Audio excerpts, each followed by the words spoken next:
Good evening, everybody. It is good to see all of you here. Welcome to our second week of our Soup for the Soul series. For those that may be joining us online, we welcome you. We're grateful that you're with us, no matter whether it's live tonight or later on in the week. I am Pastor Jeff. For those of you I have not met, one of your pastors here, Pastor Hale, is back there. He's going to enjoy the evening as well. It is my honor and joy to welcome as our guest speaker tonight Stacey Atkins. Stacey is a certified spiritual director, spiritual counselor, and coach, as well as a deaconess in the United Methodist Church, and she is currently also the coordinator of, so let's back that up there we go. She's currently the coordinator of Abundant Health for the Mountain Sky Annual Conference, and I think she's going to share part of what that means in her presentation. She and her husband, JR, are both here. JR is a pastor in the conference. I've had the privilege of knowing both these folks for several years now in my work in the conference and other things, and they both just bring a lot of life and energy and commitment to our work as the church in all our region. And so, Stacey, we are grateful that you're with us today, and we look forward to hearing what you have to share with us. Would you come and would you give her a hope welcome? Thank you. Am I on? Thank you very much. I appreciate it. I'm excited to see all of you here tonight. I'll get my computer turned on. It was on before and I turned it off. Okay, so the Abundant Health Coordinator. Abundant Health is one of the initiatives of the United Methodist Church overall, and then I am the coordinator for the Mountain Sky Conference. And what I do is I manage such things for annual conference. For instance, we've organized a blood drive, and we do programs in the fall about issues that are important to us for our health needs. Last year we did a program on dementia health. So just things like that is what we do. I work with a team in the Mountain Sky Conference, and that's what we work on. And one of my team members is here, Julie, so it's so nice to see her tonight. But tonight we're going to talk about mental health and the church. So the church and mental health, what do you most think of when you hear the church and mental health? Do you think of of people with mental health issues coming into the church? Or do you think of how the church affects your mental health? Any thoughts on that, anyone? What's your responsibility to someone that has mental health issues? Or, okay, sure, okay, yeah, we'll cover that. Any other thoughts on that? Okay. Well, it depends on the meetings you're in. It can drive you crazy. That's true. That's true.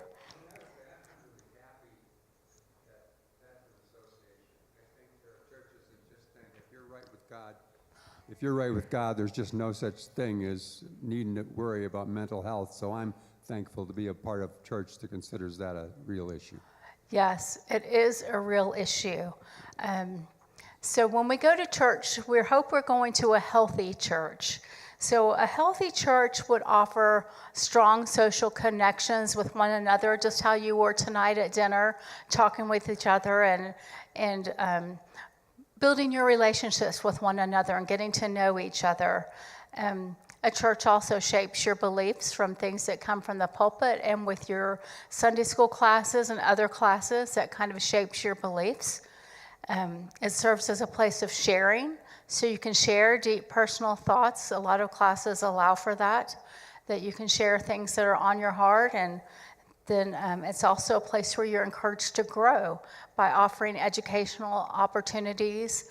So it's also where you're encouraged to grow as a Christian.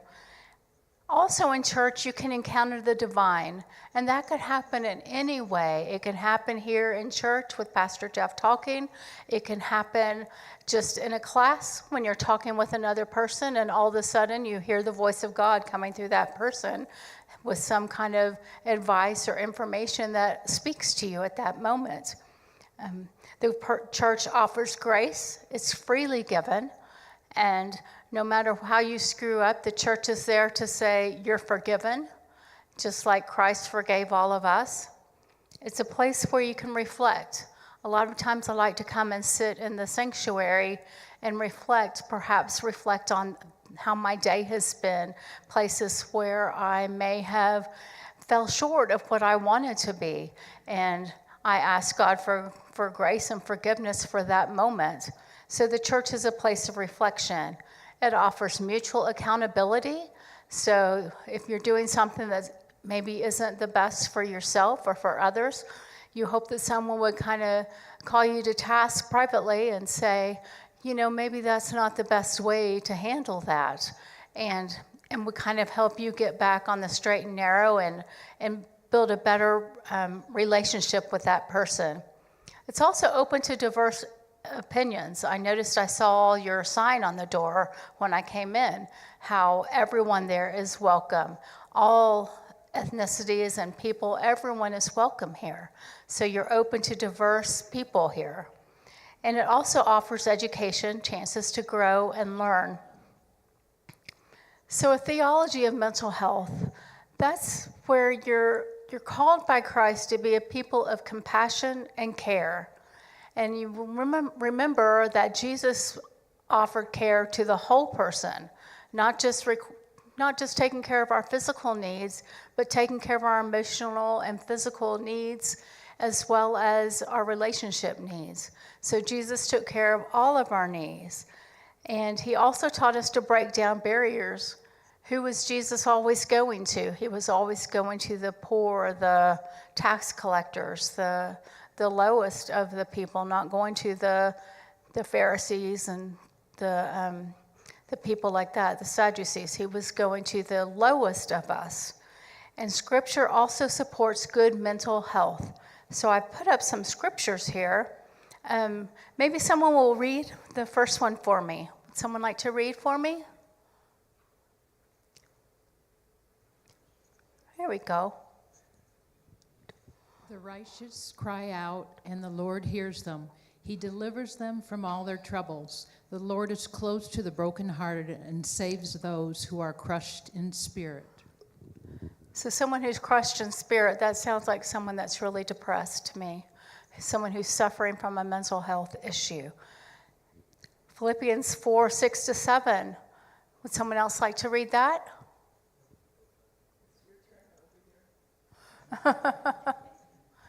Thank you.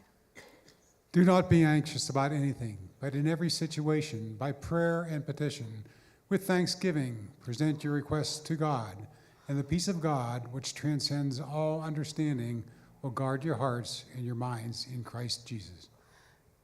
Yeah, so anxiety. I know 95% of you guys in here and I experience anxiety at some point, if not constantly. And this is telling me that God is always here with me, supporting me in my anxiety and helping to relieve it. So that's another mental health issue that Christ speaks to. Matthew 11:28-30. Come to me, all you who are weary and burdened, and I will give you rest. Take my yoke upon you and learn from me, for I am gentle and humble in heart, and you will find rest for your souls. For my yoke is easy and my burden is light. So we're living in a day and age where you may not know exactly what that means by a yoke. If you can remember watching Little House on the Prairie and they had their oxen, and they had a yoke between them, that's the yoke. So you're one of those little oxen, and Jesus is right here on the other side, and he's really carrying the weight. You know, you're just kind of there walking alongside Jesus. So that always comforts me, knowing that I may be carrying the weight or feel like I'm carrying the weight, but I'm not carrying it by myself. Jesus is carrying it. Isaiah 41:10. So do not fear, for I am with you. Do not be dismayed, for I am your God. I will strengthen you and help you. I will uphold you with my righteous right hand. So whenever you are feeling like you are falling, Jesus is holding you in his hand. So that's something that you learn in a church, the theology of a mental health church, how you're supported. So I'm wondering, what connection do you guys see between Scripture and mental health? Any thoughts on that?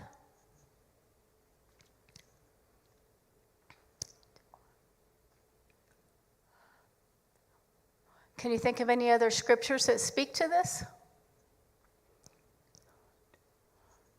Okay, guys, I know you took Disciple Bible Study. I know it's been years ago, but I know you all took it. But Christ is always speaking to us in the Bible, and he is always holding us up mentally. So Jesus is calling you. Jesus is calling you to support people with mental health issues. And we heard all that in the scriptures that we just read. So by the numbers, Harvard School of Public Health says individuals who attend religious services regularly are 30% less likely to suffer from depression compared to those who do not. The Gallup poll says 43% of Americans who attend church weekly report being very happy, compared to 26% of those who seldom or never attend. I don't know about you, but I feel better when I go to church on Sunday. From the social interactions I've had, from the message I hear from the pastor, from the classes that I go to, the things that I learn. But a lot of times, it's out there in that fellowship hall and coffee with friends and getting to know people better and feeling heard and seen. Do any of y'all feel that way? Yeah, I see lots of nods. Yeah.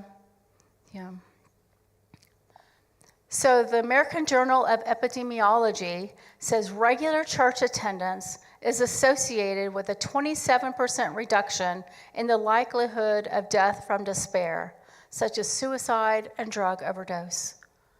So death of despair is kind of a little more common than we want it to be. You know, you hear about all the veterans that commit suicide. I think there are several a day that commit suicide coming back from the wars. So that's a death of despair. And drugs. People turn to drugs because they really don't have something else to turn to. So they take drugs to try to escape their situation that they're in. Have any of y'all ever known someone that died by suicide or considered suicide? Yeah, it hurts, doesn't it? And you're always questioning yourself, what could I have done? How could I have helped that person? Yeah. And I think probably we know someone in this, not in this room, but we know someone who struggles with drug addiction as well. So coming to the church can help with that. According to the CDC, 50% of adults will suffer from some type of mental illness in their lifetime. So look to your right and left. Half of the people in this room will suffer from mental illness. And these people are your dear brothers and sisters in Christ. And doesn't it just hurt your heart to think that they might be suffering from mental illness right now? Lifeway research studies show that 23% of pastors acknowledge that they have personally struggled with mental illness. Now, your pastor's never going to tell you that they're struggling with mental illness because they think they have to be the example, leading the way and be the bright light for you. So that kind of teaches us to be kind to our pastors, to hold them in our prayers, to check on them, to ask how they're doing. That's something we can do as a church. Maybe Pastor's Appreciation Day, you make sure they feel really appreciated and know how much they mean to you. And another sobering statistic is that the church is often the first place someone with a mental illness will go to seek help. Even somebody that doesn't normally go to the church can walk in that door and come in and say, Pastor, I'm really struggling.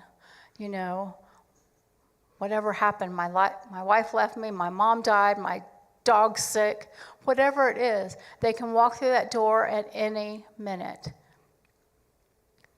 So there is a downside of church, actually. It can be a toxic church culture. You could have poor relationships, unhealthy boundaries. Some churches are known for predatory practices, just like, you know, the single guy that comes and hits on every woman in singles Bible study class. You know, there are predatory people that come to church, mostly because we're so open. So you still need to set your good boundaries and make sure that people don't break those down. And just remember that people who are hurt will hurt people. So this is a good reason to work on mental illness in your church, to help everyone be healthy mentally so that they don't go on and hurt the church or hurt other people out in the world.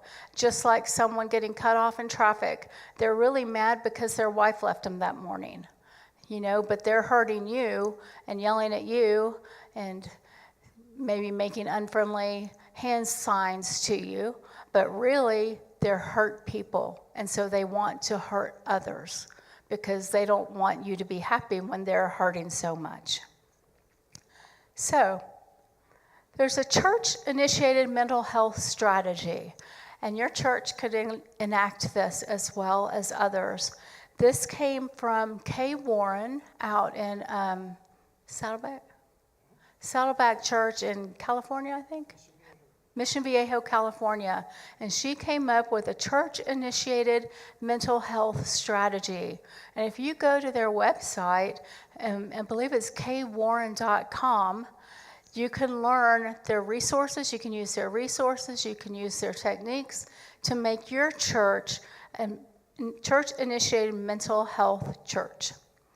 So it's designed to leverage the unique strengths of a religious community, providing holistic support to individuals grappling with mental health challenges. So they integrate spiritual care with mental health services, creating an environment where members can find both psychological support and spiritual guidance. So at their church, they have people trained in mental health issues so they can catch that person that comes in off the street. Or the pastor that's suffering can go talk to the counselor that works in that church, that has offices in the church, and get some help from them. They care with people with mental illness and their families. They help with the basic needs of people with mental illness and their families. They use volunteers, and they help remove the stigma that surrounds mental illness. Mental illness just needs to be another illness. It doesn't need to be stigmatized as that person is nuts. You know, they're sick, they have a mental disease, and they need help.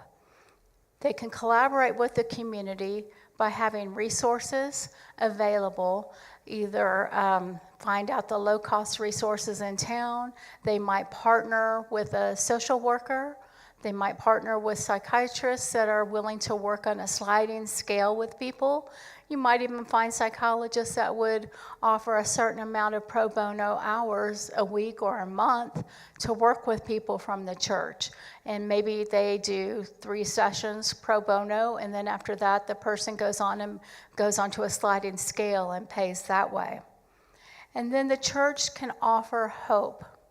There is always hope. We all know that. That's why we come to church, to be reminded of the hope that we have in Christ and in the world. So I'm wondering, how might your church implement a church-initiated mental health strategy? Now we're brainstorming now, so I want y'all to speak up and tell me what you think and some ideas you might have, because I don't know your church. Yes?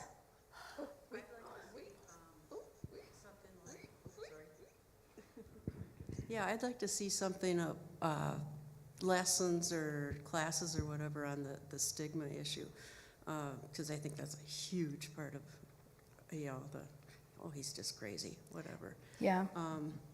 So, yeah, to teach the healthy people how to deal with the people and not to stigmatize them. Right. Do you have any ideas for that?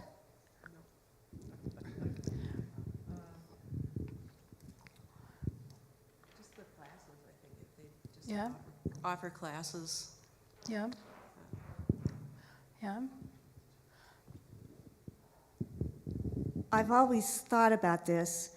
NAMI does a great job, NAMI, National Alliance for Mental Illness, does a great job, or used to, of doing a walk, a fundraiser, a walk around the park or a walk around, and go beside those that are actually in the midst of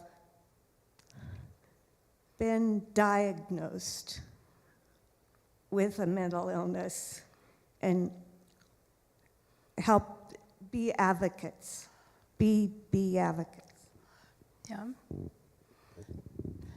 Yeah, and that's a resource y'all could turn to, and I'm sure they have other resources on their website that could help with that. In the back? We used to have a counselor here from Centus that I know I took advantage of that at one time. I don't think we do anymore, but I thought that was a really nice thing to do. Yeah, that's a great idea to have somebody here on location.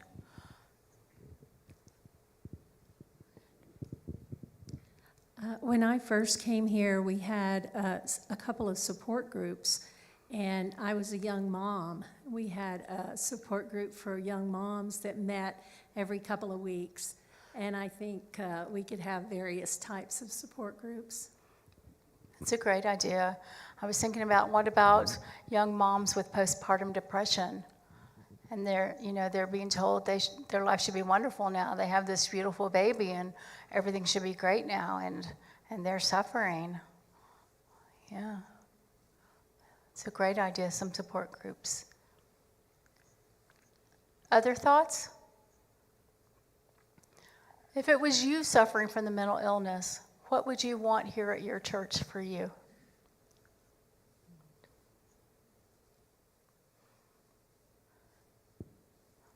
Pastors are trained in some amount of pastoral counseling, but that only takes you so far. So you would need to go, they have to refer you out after a certain number of visits to a psychologist. So, you've got your pastor here to start with, but where would you go after that?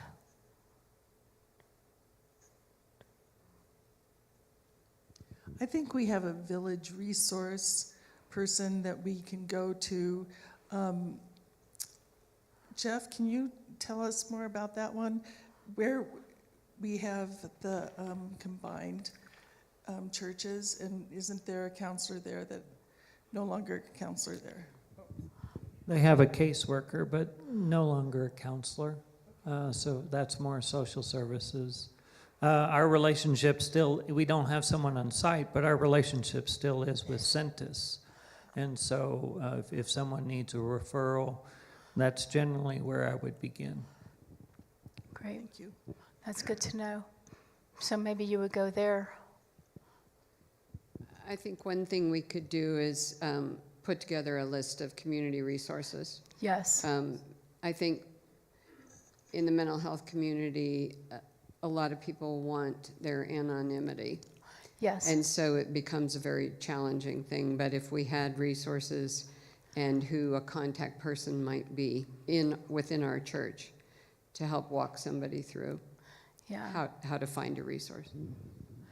So I remember growing up that cancer was the C word.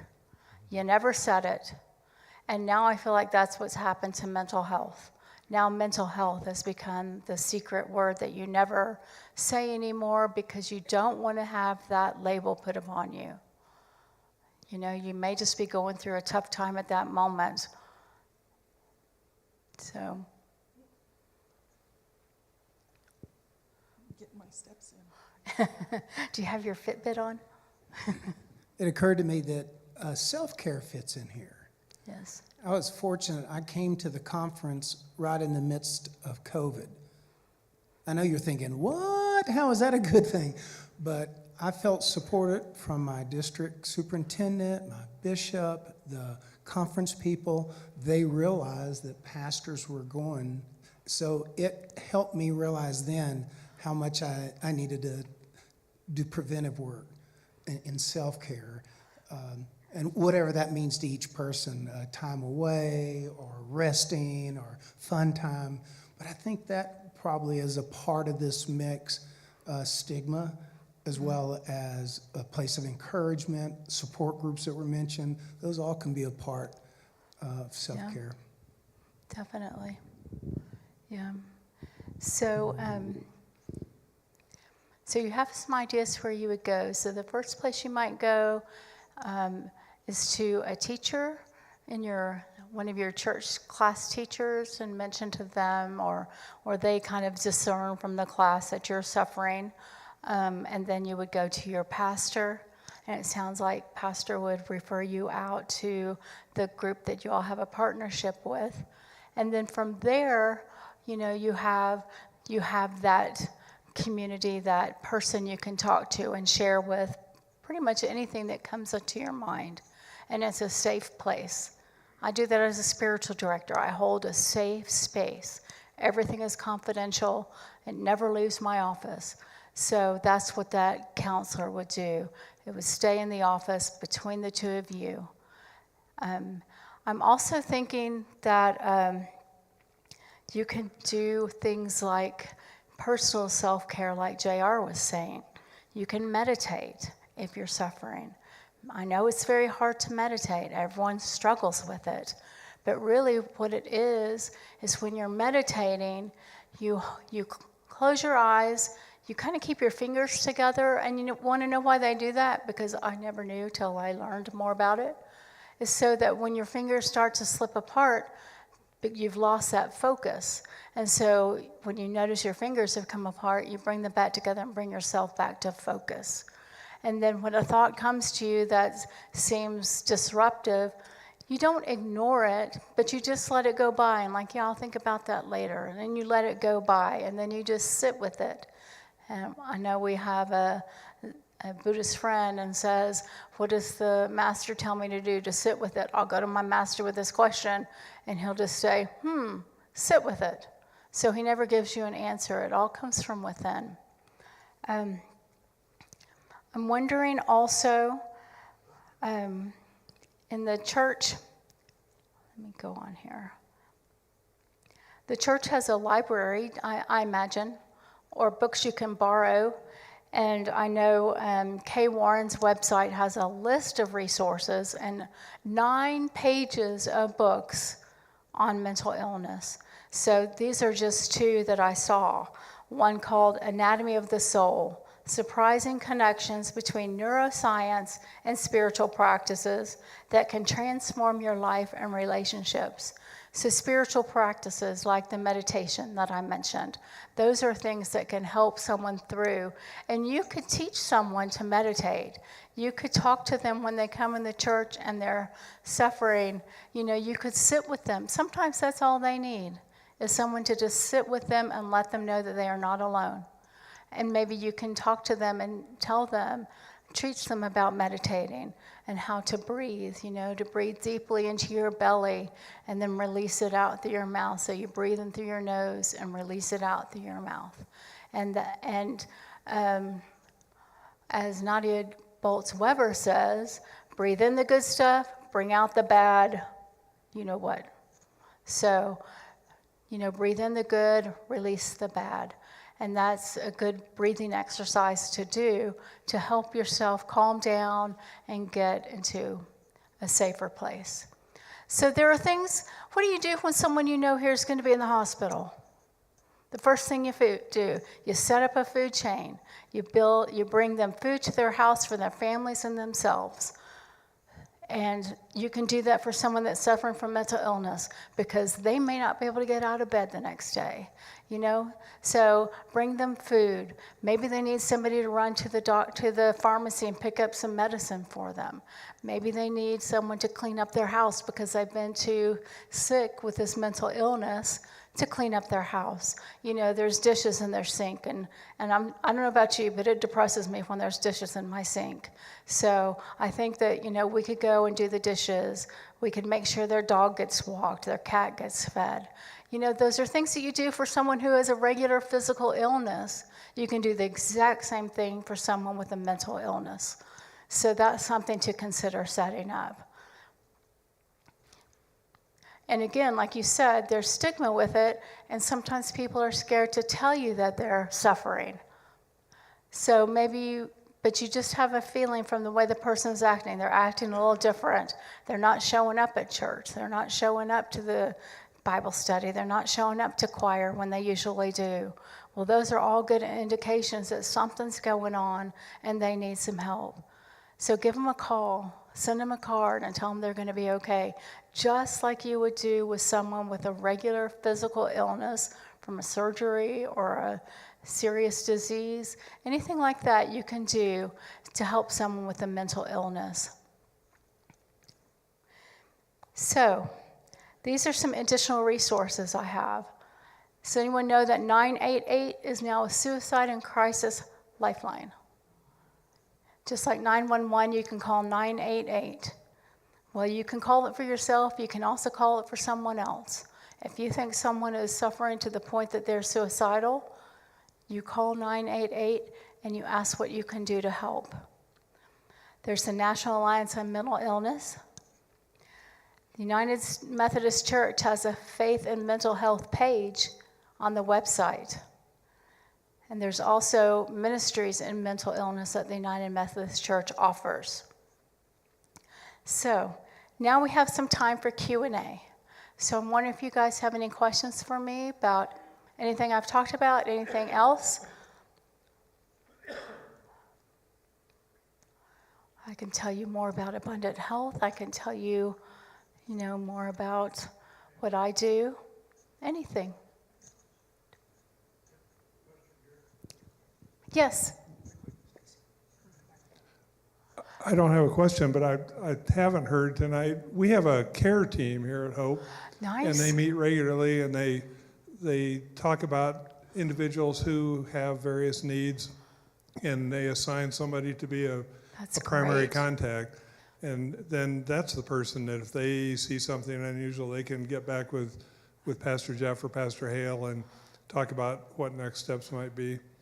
So it's something that's kind of unique. And I think the other thing that probably needs to come up is we have a number of social groups, and those social groups sort of take care of each other. So that's another kind of first line of response. That's you great. know what's going on in their lives. You can sense if there's something that they need, and as a group you can get together and provide support for that person. Those I think are somewhat unique. Yeah, those are great. Those are great ideas, and I'm sure they're very valuable here. That's wonderful to know. Yes, I'd like to know more about what you do as a spiritual director and how people find you, or how you find people, or Sure. how that works. Sure. So a spiritual director is very similar to a counselor. I am not a psychologist. I am not a psychiatrist. But it's that same type of environment where a person comes to me and tells me about their walk with God, with their relationship with the divine, however they define the divine. So I don't only work with Christians. I work with Buddhists. I work with people who don't have set specific religious beliefs, but they do have a deep spirituality. Or somebody may be saying, yeah, where's this God you speak of? I know nothing about that. I believed in God for a little while and then my dog died. What does that mean? So people are trying to make sense out of what's going on in their lives. So I hold that safe space. It's like a safe container where they can dump all of their thoughts about their spiritual life in that room, and we explore it together. So if they want to rail against God because their wife died, that space is safe for them to do that. Or if they want to tell me these beautiful joys they have and the mysterious relationship they have with God, they can discuss that there. It's not all bad things. It's where they are in their walk with God. And I keep that all safe for them to explore that. I can offer different spiritual books that they might want to read. I offer spiritual practices. I teach meditation. I teach Lectio Divina. I teach, all different kinds of spiritual practices that people can do to draw closer to God. That's all it's about. Does that answer your question?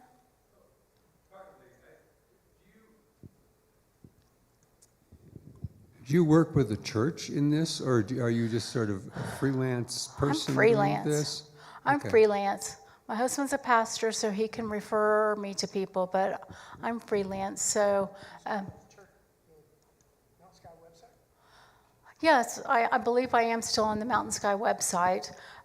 They've utilized me for a few things, and they offer some sessions for their clergy with spiritual directors. They encourage it. So they pay me part of it, and it's split with a clergy member. So the Mountain Sky helps fund my business, because it is a business. I mean, it's how I put food on my table. And also you can reach me, Stacey at aspenandamcara.com, or you're welcome to call me. And we can meet in person, or we can meet over Zoom, or we can have a phone call. I don't need to be here at your church to do that. And I'm perfectly willing to do that.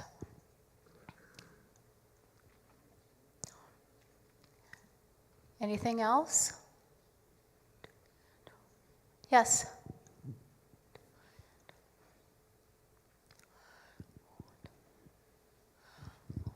Stacey, this is either a very simple or a very dumb question, but There's no dumb question. how can you tell if someone, well, first of all, how maybe I am in need of help, or a neighbor, a child, or a grandchild? When do you say, I need help?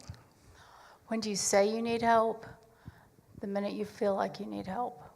You're asking that, when someone's asking that question, do I need help? They probably need help. But to just notice it in someone, it's because their behavior has changed somehow. They're not as engaged, they're sleeping a lot.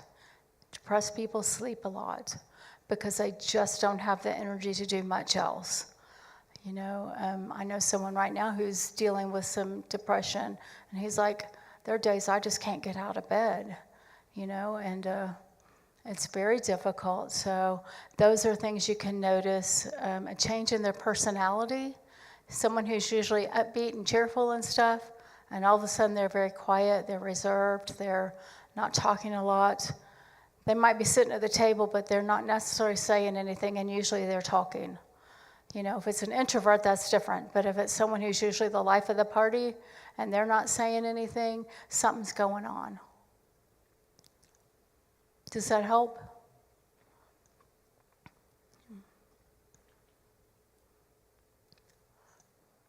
Any other questions? You got me for 20 more minutes. Anything you want to ask me is fine.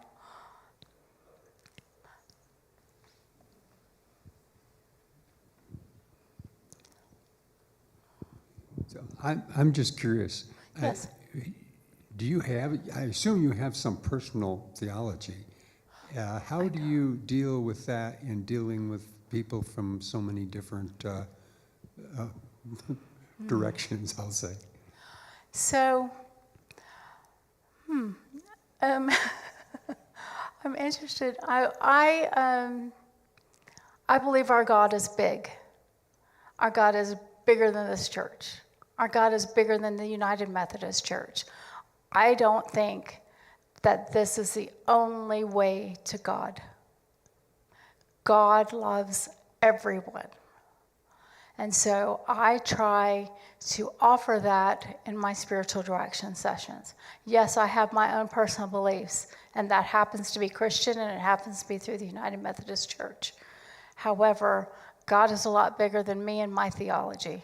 I can't even begin to imagine God. You know, that's why the Jews don't say his name. They don't say God's name. You know, because God is so much bigger than what we can even begin to dream. And that's what I believe, and that's where I start. And I've checked with my pastor, and he says that's cool. He says he gets it, and that's cool. And we studied a lot of different religions in my spiritual direction class, and in my seminary class, I studied global religions. So it came from those backgrounds. You have groups and classes that you offer. So usually I'm invited places. Now I do have a group at Aspen Community Church that I'm teaching right now, and we're studying a Richard Rohr book. We started out, and the first thing I ask in spiritual direction, the first thing, and you can do this one-on-one with each other, how is it with your soul? And so we discuss that first thing in our meeting, and we go around the room, and if someone wants to talk about it, that's fine, and if they don't, that's fine too.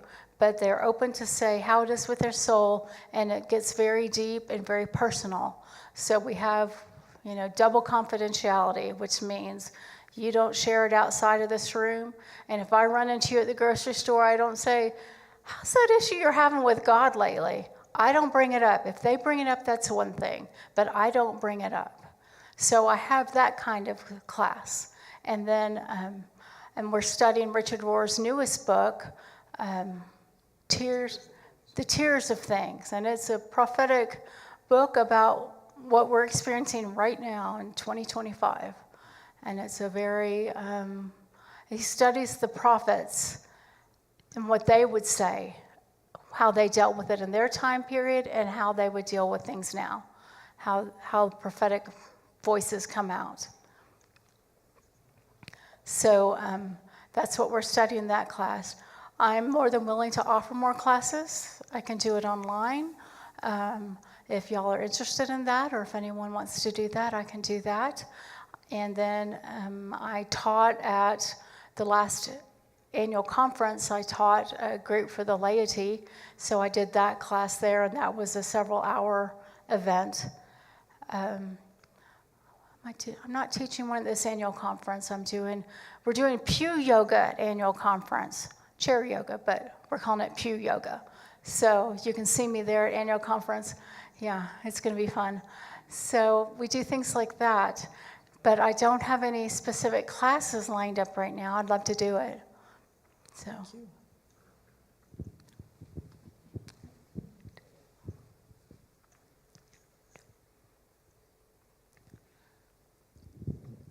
I thought I would at least share a little bit about what is different between the group that you started and some things I've experienced over my time. You mentioned disciple Bible study. Yeah. To me, that is a very traditional Methodist study format.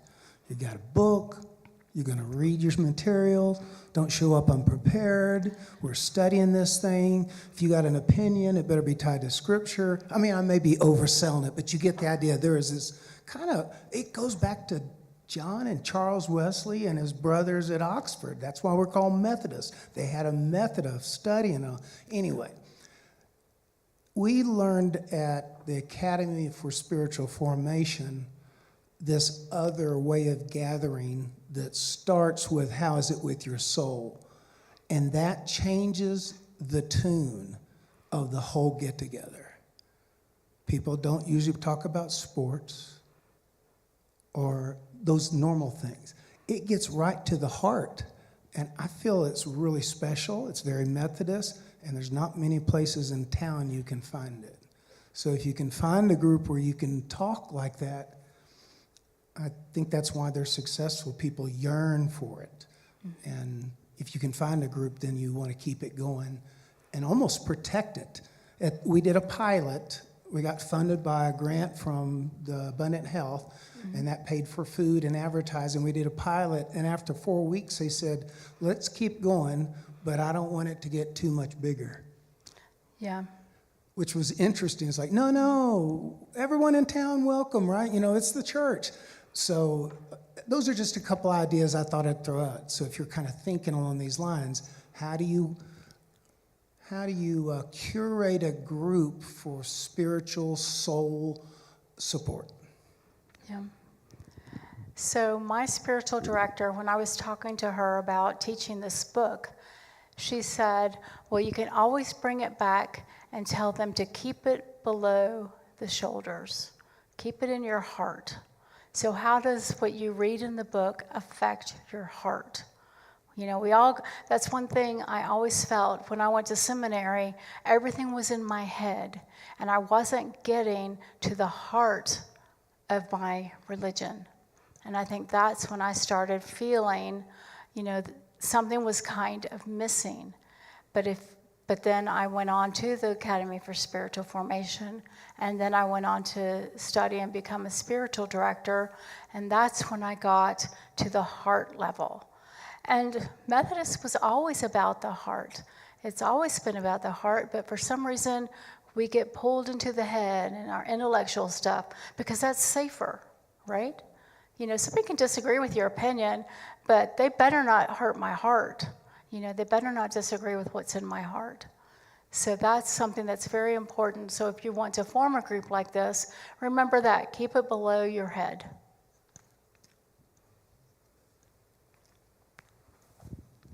Any other questions? Yes?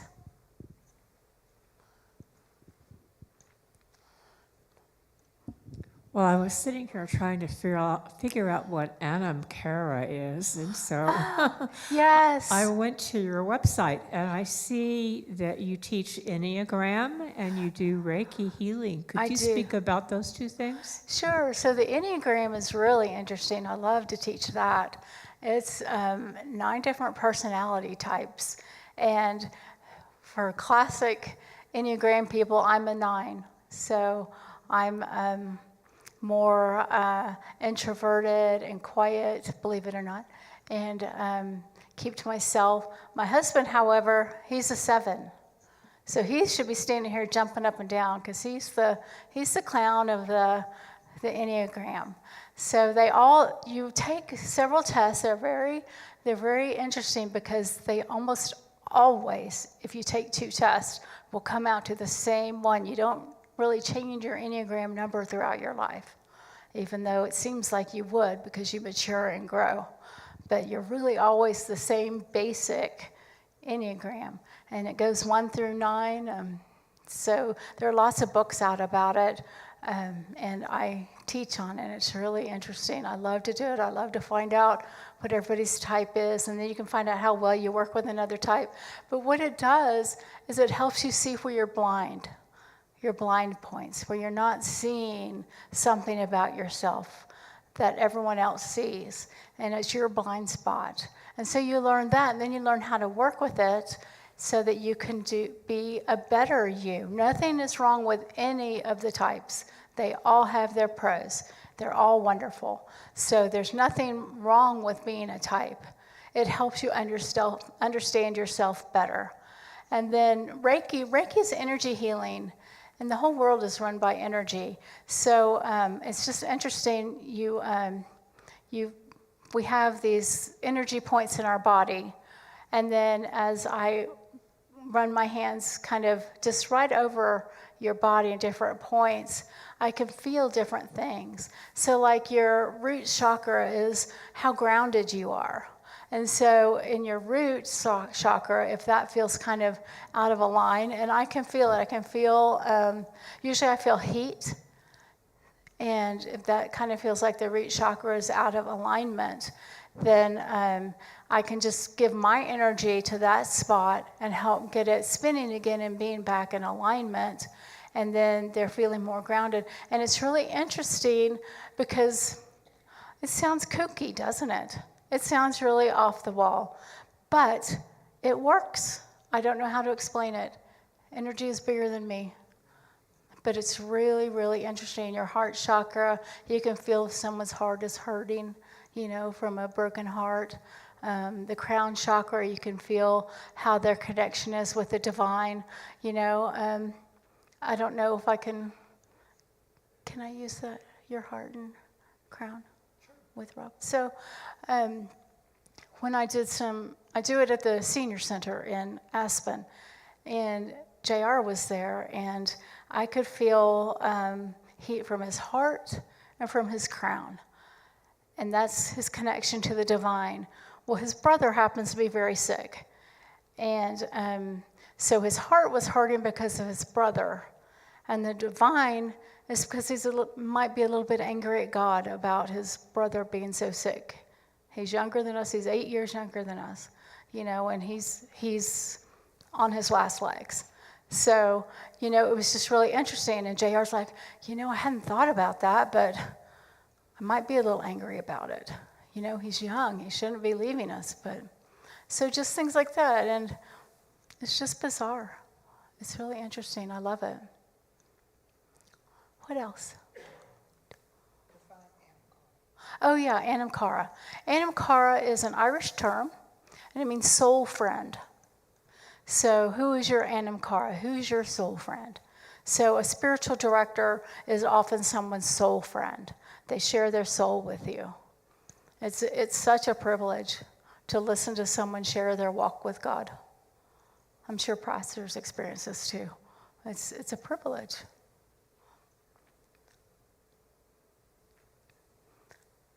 Anything else?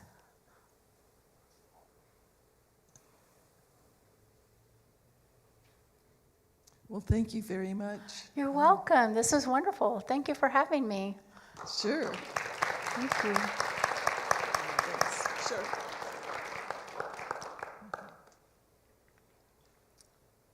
I think I'll do a little commercial about Mission U. Do you want to? Can we do that? Sure. So I attended Mission U, which is, I don't know how I got to it. Was it Global Ministries? United Women in Faith. United Women in Faith, thank you. So they had a 4-week series on different things, and I was able to be with these two during one of them, several times. But anyway, if anybody's ever interested in that, it's a very valuable program, and it offers lots of information and tools for us to use in our lives and our walk with God. So anyway, that's coming up, and look for it under United Women of Faith.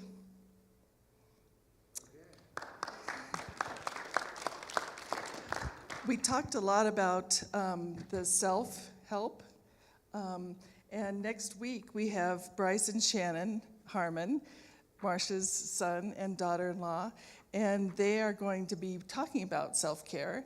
And are we still going to be in Fellowship Hall only?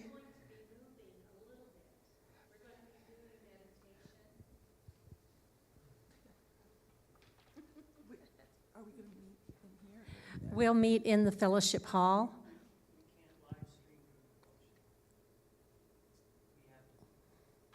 Well, we're going to do some yoga, and okay, we'll just have to spread out in here. Okay, that's fine. But they're going to be doing different types of therapy. We'll be doing some meditation and practicing. So it should be fun. Be sure to wear some nice loose clothing so you can move just a little bit. We're not going to be doing jumping jacks or anything, but I think you'll enjoy it, so don't miss it. Yeah, looking forward to that. Okay, thank you all for being here. Appreciate this. Good night.